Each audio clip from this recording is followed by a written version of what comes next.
Hey, what's up everyone? Welcome back to another video. In this video, we're gonna look at how you can sign up for Mycelium wallet.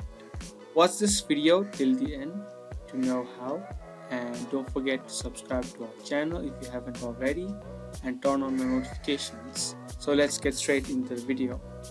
Firstly, download the application of Mycelium wallet on your device and open it.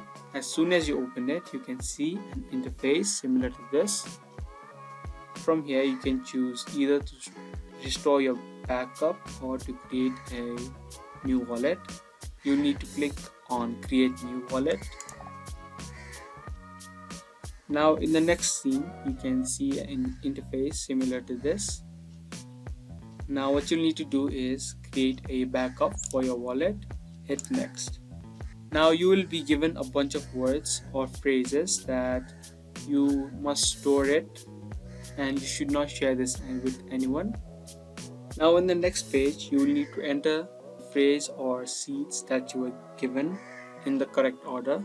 You will need to enter all the 12 seeds that you were given. And just like that, you have signed up for Mycelium wallet. Now from here, you'll be able to buy, sell and store cryptocurrencies. I hope you guys found this video to be helpful.